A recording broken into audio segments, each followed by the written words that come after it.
नमस्कार। आज का हमारा टॉपिक है अस्थमा। और आज इसके बारे में जानेंगे कि अस्थमा बीमारी में क्या होता है, इसके क्या कारण होते हैं, क्या ट्रिगर होते हैं, किस तरह से इसकी डायग्नोसिस किया जाता है और क्या इसका ट्रीटमेंट होता है। Asthma also called bronchial asthma. Asthma को ब्रोंकियल अस्थमा भी कहा जाता है और ये किसकी बीमारी है?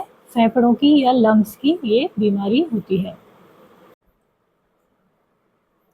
तो हमारा जो नॉर्मल एयरवे है वो कैसे होता है और अस्थमिक एयरवे कैसा हो जाएगा? ये कॉन्स्ट्रिक्शन हो जाएगा, इसमें म्यूकस आ गई है यहाँ पे, तो इसकी वजह से क्या होगा? एयर फ्लो लिमिटेशन हो जाता है। तो ये होता है अस्थमा में। Asthma is a chronic inflammatory disease. तो ये क्या है? क्रॉनिक मतलब कि लंबे समय में बनती है ये बीमारी, एकदम से अचानक से नहीं होती है। और इन्फ्लामेटरी डिजीज है, जो एयरवे होते हैं उनमें इन्फ्लामेशन हो जाता है, उसकी वजह से जो ये वाला ल्यूमन होता है इनका, वो क्या हो जाता है? सकड़ा हो जाता है, इसलिए ब्रीदिंग में प्रॉब्लम आती है। तो ये इन्फ्लामेटरी डिजीज है किसकी? एयरवे की। That causes airway hyper responsiveness, यानी कोई भी जैसे ट्रिगर पॉइंट आया, मान लो स्ट्रेस हुआ या पॉलन हुआ या कोई भी एयरवे में पॉल्यूशन हुआ, तो ये हाइपर रेस्पॉन्स करता है एयरवेज में, और उससे क्या होता है? म्यूकोसल एडिमा होता है और म्यूकस प्रोडक्शन ज़्यादा होता है। तो इस तरह की बीमारी होती है अस्थमा। एक बार वापस से देखते हैं। Asthma is a chronic inflammatory disease of the airway that causes airway hyperresponsiveness, mucosal edema and mucus production. During an asthma attack, जब किसी व्यक्ति को अस्थमा का अटैक आता है तो तीन चीज़ें होती हैं। ये क्या होता है? ब्रोंको स्पाज्म, जो ब्रोंकस होते हैं उसमें स्पाज्म आ जाता है, उसकी जो ल्यूमन होती है वो छोटी हो जाती है। और इसके अलावा इन्फ्लामेशन हो जाता है, the lining of the airway become swollen. Inflammation की वजह से वो कैसे हो जाती है? सूज जाती हैं। And mucus production, the thick mucus clog airway. तो म्यूकस से भी जो एयरवे है वो क्या हो जाता है? क्लॉग, उसमें अवरोध उत्पन्न हो जाता है। तो तीन चीजें होती हैं अस्थमा अटैक में। कौन कौन सी चीजें? ब्रोंकोस्पाज्म, इन्फ्लामेशन और म्यूकस प्रोडक्शन। नेक्स्ट आते हैं पैथोफिजियोलॉजी। अब इसकी पैथोफिजियोलॉजी क्या है, मतलब कि बीमारी किस तरह से होती है? Activation, when the mast cell are activated it's releases several chemicals called mediators. कोई भी ट्रिगर से क्या होता है? मास्ट सेल एक्टिवेट हो जाती हैं और ये क्या है? कुछ केमिकल रिलीज करती हैं, उनको क्या बोलते हैं हम? मीडिएटर। देन परपेचुएशन होता है। इसमें क्या होता है? These chemical perpetuate the inflammatory response. अब ये जो मीडिएटर हैं ये क्या करते हैं? इंफ्लामेटरी रेस्पॉन्स को आगे बढ़ाते हैं और इससे क्या हो जाता है? ब्लड फ्लो इंक्रीज हो जाता है, वैसो कॉन्स्ट्रिक्शन हो जाता है, फ्लूइड लीक फ्रॉम द वेस्कुलेचर से फ्लूइड लीक होने लग जाता है, और यहाँ पर वाइट ब्लड सेल क्या हो जाती हैं? अट्रैक्ट हो जाती हैं इस एरिया में, और ब्रोंको कॉन्स्ट्रिक्शन हो जाता है। ब्रोंको कॉन्स्ट्रिक्शन हो जाता है। देन थर्ड पॉइंट पे है bronchoconstriction. Acute bronchoconstriction due to allergen result from a release of mediator from the mast cell that directly contract the airway, जो कि वैसो कॉन्स्ट्रिक्शन या बोल सकते हैं हम, ब्रोंको कॉन्स्ट्रिक्शन कॉज कर देते हैं। देन आता है progression, as asthma become more persistent. लगातार होता रहता है जब ये इन्फ्लामेशन प्रोग्रेस होने लग जाता है, इन्फ्लामेशन ज़्यादा बढ़ने लग जाता है, और अदर फैक्टर में involve in the air flow limitation. फिर और भी फैक्टर शामिल होते हैं जिससे कि एयर फ्लो लिमिटेशन हो जाती है और उससे फिर सांस लेने में व्यक्ति को परेशानी होती है। Type of asthma. अस्थमा के प्रकार कितने होते हैं? तो अलग अलग तरह से बांटा गया है इनको। तो दो मुख्य प्रकार हैं। एक तो इंटरमिटेंट। इंटरमिटेंट का मतलब है this type of asthma comes and goes, यानी कि होता है परेशानी अस्थमा की और चली भी जाती है। So can feel normal in between asthma flare. Asthma flare मतलब कि जब अस्थमा के सिम्टम्स पीक पे होते हैं तो उसको फ्लेयर बोलते हैं, अस्थमा फ्लेयर। तो अस्थमा फ्लेयर के बीच में क्या है? व्यक्ति नॉर्मल रहता है। इसमें किसमें? इंटरमिटेंट अस्थमा में। देन परसिस्टेंट अस्थमा में क्या होगा, symptoms much of the time, ज्यादातर सिम्टम्स रहते हैं। Symptom can be mild, moderate और सीवियर। अब सिम्टम्स माइल्ड भी रह सकते हैं, बीच के भी रह सकते हैं और सीवियर भी रह सकते हैं, लेकिन लगातार रहते हैं।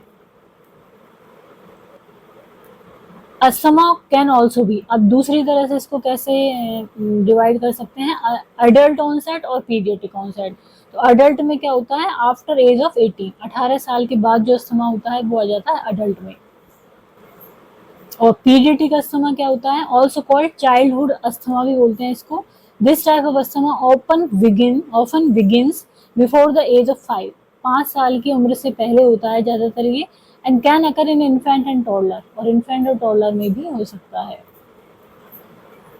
इसके अलावा अस्थमा को हम इस तरह से भी बांट सकते हैं कि exercise induced asthma, this type is triggered by exercise and also called exercise induced bronchospasm. जब व्यक्ति एक्सरसाइज करता है तो उसकी वजह से जो ब्रोंकोस्पाज्म होता है।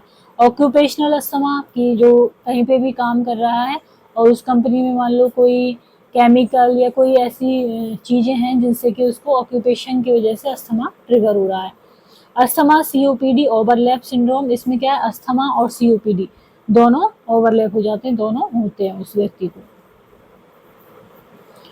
इसके अलावा अस्थमा को और भी तरह से क्लासिफाई किया जा सकता है, जैसे कि माइल्ड परसिस्टेंट सिम्टम। इसमें क्या है, more than twice a week, एक वीक में 2 बार से ज्यादा सिम्टम आते हैं, but no more than once in a single day, एक दिन में एक बार से ज्यादा नहीं आते, तो होता है माइल्ड परसिस्टेंट सिम्टम। देन है मॉडरेट परसिस्टेंट सिम्टम, इसमें क्या है, वंस ए डे, एक दिन में एक बार, and more than one night a week, और एक वीक में एक नाइट से अधिक इसमें अस्थमा के सिम्टम आते हैं। देन है सीवियर परसिस्टेंट सिम्टम्स, इसमें क्या होता है, through out the day on the most day and frequent at night, ज्यादातर पूरे दिन भर से में आते रहते हैं ज्यादातर दिनों में, और नाइट में और भी फ्रिक्वेंसी इनकी। नेक्स्ट है कॉजेज ऑफ अस्थमा, अस्थमा के कारण क्या होते हैं, तो किसी चीज़ से जैसे एलर्जी है तो हो सकता है, एनवायरमेंटल फैक्टर्स हो सकते हैं जैसे कि एलर्जन, टॉक्सिन, फ्यूम है, सेकेंड और थर्ड हैंड स्मोक है तो उससे भी हो जाता है।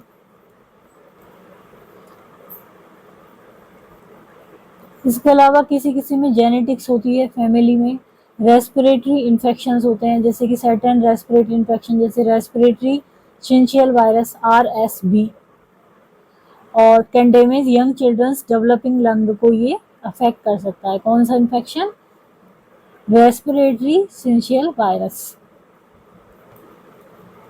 देन रिस्क फैक्टर्स क्या है, having a blood relative with asthma such as parent और sibling, having another allergy condition है जैसे कि atopic dermatitis which cause red और इची स्किन, और hay fever which causes a runny knows, congestion and इची आई, तो ये भी हो सकता है रिस्क फैक्टर। इसके अलावा being overweight, being a smoker, exposure to second-hand smoke, exposure to exhaust fumes or other type of pollution, exposure to occupational triggers जैसे कि chemicals used in farming and। Next आता है अस्थमा के trigger, किन चीजों से ट्रिगर हो जाता है अस्थमा, तो एयरबोर्न एलर्जेंस है जैसे कि pollen, dust mite, mould spores, pet dander, particle of cockroach waste, इनसे ये ट्रिगर हो जाता है। फिजिकल एक्टिविटी हुई, कोल्ड एयर, ठंडी हवा जो आ रही है, एयर पॉल्यूशन हुआ, इरिटेंट, स्मोक, सर्टेन मेडिकेशन जैसे कि beta blocker, aspirin, NSAID, non steroidal anti inflammatory drug, ibuprofen, naproxen sodium, और स्ट्रॉन्ग इमोशंस हुए, स्ट्रेस हुआ, GERD हुआ, गैस्ट्रोइसोफेजियल रिफ्लक्स डिजीज, ये सब क्या है, अस्थमा के ट्रिगर। इसके अलावा dust mite, exercise, mould, damp places can spawn mould which can cause problem, pest, cockroach, mice, other household pest can cause asthma. Then आते हैं अस्थमा के साइन एंड सिम्टम्स, तो मोस्ट कॉमन जो symptom होता है asthma का वो होता है कफ, खांसी होना विद और विदाउट म्यूकस प्रोडक्शन, इसमें म्यूकस प्रोडक्शन हो भी सकती है और नहीं भी हो सकती है। डिज्निया, सांस लेने में परेशानी, वीजिंग, विसल जैसी साउंड आना, wheezing sound. First on expression, मतलब पहले तो जब व्यक्ति श्वास छोड़ता है तब आती है, then possibly during inspiration as well, फिर बाद में जब वो सांस लेता है इंस्पिरेशन के दौरान भी उसको आ जाती है। Then shortness of breath, chest tightness और pain, trouble sleeping caused by shortness of breath, coughing और व्हीजिंग की वजह से सोने में परेशानी होना। कफिंग और wheezing attack that are worsen by respiratory virus जैसे कोल्ड और फ्लू से और भी ज़्यादा खराब हो जाती है कंडीशन कफिंग की। इसके अलावा अस्थमा अटैक फ्रिक्वेंटली अगर एट नाइट और in the early morning, night में भी और अर्ली मॉर्निंग में भी हो जाता है ये। देन एडिशनल सिम्टम जैसे कि डायफोरेसिस, टैकीकार्डिया, पल्स रेट ज़्यादा होना, पसीने आना, वाइडन पल्स प्रेशर होना, ये भी हो जाते हैं। एक्जिमा, रैशेज होना, temporary oedema, allergic reaction that में बी नोटेड विद। देन आता है कॉम्प्लिकेशन, क्या कह सकते हैं अस्थमा से, तो स्टेटस एस्थमेटिकस हो सकती है, एयरवे ऑब्स्ट्रक्शन हो सकता है इन स्टेटस एस्थमेटिकस में, रिजल्ट इन हाइपोक्सिया, ऑक्सीजन की कमी हो जाती है इसमें। इसके अलावा रेस्पिरेटरी फेलियर भी हो सकता है। अस्थमा इफ लेफ्ट अनट्रीटेड, यदि इसका उपचार नहीं किया जाए तो प्रोग्रेस होकर वो किस में बदल जाता है, रेस्पिरेटरी फेलियर में बदल जाता है। इसके अलावा न्यूमोनिया होना, mucus that pools in the lung पे चली जाती है, mucus become infected can lead to development of pneumonia.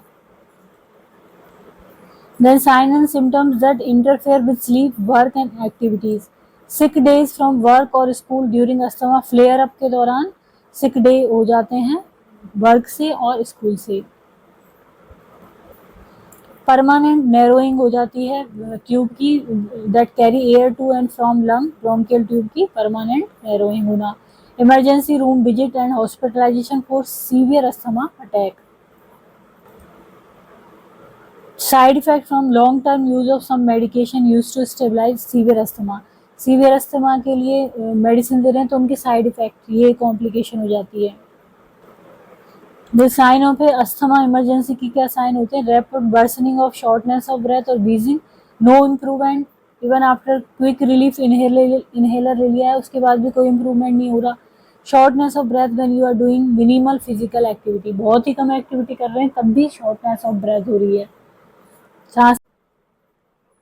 Then आता है डायग्नोसिस ऑफ अस्थमा कैसे करेंगे, तो फिजिकल एग्जाम करेंगे to rule out other possible condition तो नहीं है कोई और, जैसे कि रेस्पिरेटरी इन्फेक्शन है या सीओपीडी तो नहीं है, तो इसके लिए फिजिकल एग्जाम करेंगे।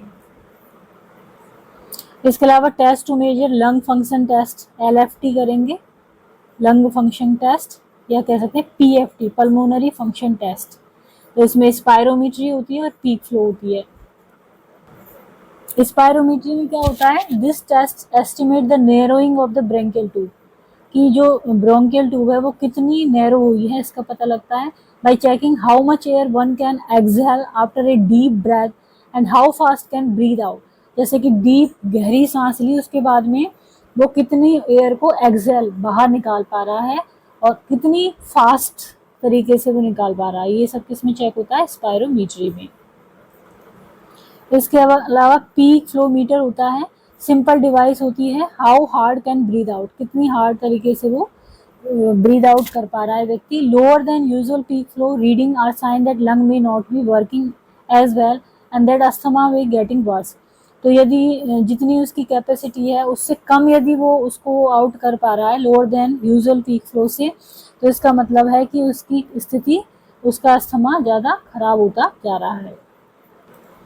इसके अलावा एडिशनल टेस्ट में मैथाकोलिन चैलेंज किया जाता है। मैथाकोलिन इज नॉन अस्थमा ट्रिगर, ये एक तरह से ट्रिगर है अस्थमा का। व्हेन इनहेल्ड, जब इसको इनहेल करते हैं, it will cause airway to narrow slightly, slightly narrow होते हैं इसमें जो एयरवे है। If react to the methacholine likely have asthma, यदि इससे रिएक्ट कर रहा है वो व्यक्ति तो इसका मतलब उसको अस्थमा है। इसके अलावा इमेजिंग टेस्ट किए जाते हैं जैसे कि chest x-ray, identify any structure abnormality तो नहीं है, कोई बीमारी तो नहीं है, इन्फेक्शन तो नहीं है दैट कैन कॉज और एग्रेवेट ब्रीदिंग प्रॉब्लम, तो इससे किससे पता चलता है, चेस्ट एक्सरे से। देन एलर्जी टेस्टिंग की जाती है। Allergy test can be perform by skin test और ब्लड टेस्ट के द्वारा। They tell if allergic to pet, dust, mould और पॉलन, तो ये पता लगता है कि इन सी चीज़ों से एलर्जी तो नहीं है, तो ये ब्लड टेस्ट करते हैं या स्किन टेस्ट करते हैं इसके लिए। इसके अलावा नाइट्रिक ऑक्साइड टेस्ट करते हैं। This test measure the amount of gas nitric oxide in breath when airway are inflamed. A sign of asthma may have higher than normal nitric oxide level. तो ये जो नाइट्रिक ऑक्साइड जो level है वो बढ़ जाता है किसमें, अस्थमा में। इसके अलावा स्पूटम इओसिनोफिल्स चेक की जाती हैं। This test look for certain white blood cells eosinophils in the mixture of saliva and mucus. Sputum में डिस्चार्ज में ड्यूरिंग कफिंग, कफिंग के दौरान जो स्पूटम या डिस्चार्ज निकल रहा है, सलाइवा निकल रही है, उसमें इओसिनोफिल की जांच की जाती है। इओसिनोफिल बढ़ी हुई पाई जाती हैं। Then provocative testing for exercise and cold induced asthma के टेस्ट किया जाता है। In this test measure airway obstruction before and after perform vigorous physical activity. बहुत ज़्यादा फिजिकल एक्टिविटी या बहुत ठंड में उसको देखा जाता है कि कितना ज़्यादा। ट्रीटमेंट में देते हैं bronchodilator. These medication relax the muscle around airway के अराउंड जो मसल्स होती हैं उनको रिलैक्स कर देते हैं। The relax muscle let the airway move air, तो इससे मूव एयर अच्छी तरह से होने लग जाती है। They also let mucus move more easily through the airway, और इससे क्या है, एयरवे के थ्रू म्यूकस भी बाहर आने लग जाती है। तो ब्रोंकोडायलेटर क्या कर देते हैं, ब्रोंकस को डायलेट कर देते हैं और उसमें एयर फ्लो सही ढंग से होने लगता है। देन एंटी इन्फ्लामेटरी मेडिसिन दी जाती हैं, तो ये इन्फ्लामेशन को कम कर देंगे तो एयर फ्लो सही होगा। This medicine reduce swelling and mucus production in airway, swelling को भी कम करती हैं और म्यूकस प्रोडक्शन को भी कम करती हैं। They make it easier for air to enter and exit the lung. Then quick relief rescue medications होती हैं for rapid short term symptoms relief during an asthma attack के दौरान ये क्या करती हैं, शॉर्ट टर्म के लिए सिम्टम को रिलीव कर देती हैं और तेजी से उस सिम्टम को रिलीव कर देती हैं, इसलिए इनको क्या बोलते हैं, क्विक रिलीफ मेडिकेशन। तो क्विक रिलीफ में आती हैं short acting beta agonist. These inhaled quick relief bronchodilator act within minutes to rapidly ease symptoms during an asthma attack. They include albuterol और levodopa. ये होती हैं क्या, शॉर्ट एक्टिंग बीटा एगोनिस्ट। ये क्विक रिलीफ कर देती हैं, मिनट में सिम्टम्स को रिलीव कर देती हैं। Short acting beta agonist can be taken using A portable hand held inhaler के द्वारा, नेबुलाइजर के द्वारा और ली जाती हैं। ये मशीन नेबुलाइजर क्या होती है, ये कन्वर्ट कर देती है अस्थमा मेडिकेशन को मिस्ट में, फाइन मिस्ट में। They are inhaled through a face mask से या माउथ पीस से इसको इनहेल किया जाता है और इस तरह से ये क्विक रिलीफ कर देती हैं। नेक्स्ट आता है anti cholinergic agent like other bronchodilator, ipratropium और tiotropium act quickly to immediately relax airway making it easier to breathe. Relax कर देती है एयरवे को और सांस लेने में आसानी होती है। They are mostly use for emphysema और क्रॉनिक ब्रोंकाइटिस में यूज होते हैं, but use to treat asthma में भी यूज कर लेते हैं इनको। इसके अलावा oral and intravenous corticosteroid use किए जाते हैं, जैसे कि prednisone, methyl prednisolone, relieve airway inflammation को रिलीव कर देते हैं सीवियर अस्थमा में। एलर्जी शॉट्स हैं, इम्यूनोथेरेपी, ये क्या करते हैं, over time allergy shot gradually reduce immune system reaction, जो इम्यून सिस्टम का रिएक्शन है उसको कम कर देते हैं टू स्पेसिफिक एलर्जन, एक स्पेसिफिक एलर्जन के लिए, तो इनको बोलते हैं हम एलर्जी शॉट या immunotherapy. Then biologic therapy for asthma, these are use for severe asthma में यूज होते हैं ये कौन, बायोलॉजिक थेरेपीज। और when symptom persist despite proper inhaler therapy, inhaler therapy दे रहे हैं फिर भी उसमें सिम्टम दिखाई दे रहे हैं, तो उस कंडीशन में बायोलॉजिक थेरेपी भी डॉक्टर प्रेस्क्राइब करते हैं। और ये सारी जो मेडिसिन है वो डॉक्टर के प्रेस्क्रिप्शन पर ही लें। ये वीडियो केवल एक एजुकेशनल पर्पज़ के लिए बनाया गया है। In cold temperature wear a face mask to warm the air breathe, तो कोल्ड टेम्परेचर में फेस मास्क लगाएं जिससे कि जो हम एयर ब्रीथ कर रहे हैं वो कैसी हो, वार्म हो। Maintain a healthy weight maintain करें, control heart burn and GERD gastroesophageal reflux disease को कंट्रोल करें। इम्यूनोमॉड्यूलेटर भी प्रेस्क्राइब करते हैं डॉक्टर, ये क्या करते हैं, prevent binding of IgE to high affinity receptor of basophil and mast cell, तो मास्ट सेल और बेसोफिल की जो हाईली एफिनिटी रिसेप्टर हैं उनसे इसकी IgE की बाइंडिंग नहीं होने देते, तो इस तरह से अस्थमा को ये प्रिवेंट करते हैं, रोकते हैं। Peak flow monitoring, peak flow meter measure the highest air flow. Then आता है प्रिवेंशन, प्रिवेंट कैसे कर सकते हैं अस्थमा को, follow asthma action plan with health care team के साथ फॉलो करें अस्थमा के एक्शन प्लान को, get vaccinated for influenza pneumonia के लिए वैक्सीनेशन लें, staying current with vaccination can prevent flu and pneumonia for triggering asthma flare up. तो ये फ्लू और न्यूमोनिया को क्या करता है, प्रिवेंट करता है वैक्सीनेशन, और अस्थमा फ्लेयर अप को कम करता है, ट्रिगर होने से रोकता है। आइडेंटिफाई अस्थमा जो ट्रिगर हैं उनको आइडेंटिफाई करें कि भाई किस चीज़ से हमें अस्थमा हो रहा है, फिर उसको अवॉइड करें। मॉनिटर, ब्रीदिंग को मॉनिटर करें। Identify and treat attacks early, पहले ही अटैक को आइडेंटिफाई कर लें और उसके अनुसार उसे ट्रीटमेंट ले लें। टेक मेडिकेशन एज प्रेस्क्राइब और हेल्दी डाइट लें। देन आता है नर्सिंग डायग्नोसिस, इसमें है ineffective airway clearance related to increase production of mucus and bronchospasm. दूसरा impaired gas exchange related to altered delivery of inspired oxygen. Third है anxiety related to perceived threat of death and improve breathing pattern and gas exchange, ये nursing intervention में है। Maintaining patent airway, reducing airway inflammation, medical administration and pharmacological support, preventing exacerbation of asthma, reducing anxiety and improving coping, and promoting rest and energy conservation, providing patient education and health teaching। तो आज हमने जाना asthma के बारे में। यदि video आपको पसंद आता है तो इसको लाइक करें, चैनल को सब्सक्राइब करें, कमेंट करें और शेयर करें। Thank you.